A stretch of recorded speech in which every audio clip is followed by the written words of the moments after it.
I support deporting criminals, but this isn't that. So, like any sort of leftist, old-fashioned communist, Maoist, whatever, I'm a big supporter of internationalism and open borders. Now, there's misconceptions around exactly what open borders are, blah, blah, blah, and I can't be bothered getting into that. But basically, a very good model for that would be the Norwegian region of Svalbard. Basically, more or less, if the entire world adopted a border policy akin to that of Svalbard, somewhat tailored to local conditions, then immigration anywhere would not be a problem. The fact is, though, is that that is not the case, and so we have to work within existing systems and existing arrangements and so on and so forth. So, with regards to the US and the controversy around ICE, let us look into this. The right say that it is righteous to have these ICE agents go out doing what they are doing because they are essentially deporting criminals, thugs, and so on and so forth. The left say that this is wrong, and they give a plethora of different reasons and so on and so forth. The fact of the matter is that I happen to agree with the deportation of criminals. Now, let me caveat that, okay, so I'm not sort of misused or misquoted or whatever.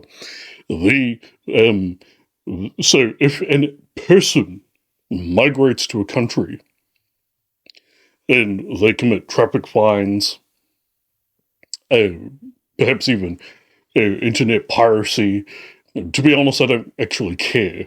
And it's not a priority for me. But if they present themselves as a clear and present danger to children, animals, and so on and so forth, then absolutely I endorse deporting that person. In fact, I would argue that to not deport that person would be a travesty, that essentially the survival of the nation requires the deportation of such dangerous individuals.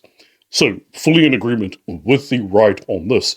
The problem is that this is not what's happening. The act of deportation is being politicized. So let us get into this because many people don't understand how immigration works. So, X country will have quotas essentially, and they will say, we will only accept X amount per year from this country, X amount per year from that country, and so on and so forth. These figures are usually negotiated between the two countries and are usually baked into trade agreements. And so that is how immigration works, and that is why it is, or at least it seems to be, easier for certain groups to migrate to a country than it is for other groups. It's simply because either there isn't many of them migrating there, or they have an agreement that is very generous with that country. Those are the reasons why. So, when it comes to ICE, Donald Trump, the commander in chief, is, well, he has a bunch of grandiose goals. He wants to, for example, annex Greenland. He wants to annex Canada. He's expressed interest in annexing Mexico, and so on and so forth. Territorial expansion is an enormous part of his platform, if you will. And Donald Trump, in addition to using tariffs to try and get this, is also using deportation. He essentially is getting an organization, ICE, who do not legally have the powers that they claim to have, or often pretend to have, to engage in meeting quotas of deportations. And what this means is that yes, they do pursue legitimate criminals. However, because quotas and timeframes are imposed upon them, work is sloppy. And this results in tragedies such as the recent shooting that happened. These tragedies are unavoidable when you have essentially a crunch happening on people on the ground level having to deal with this.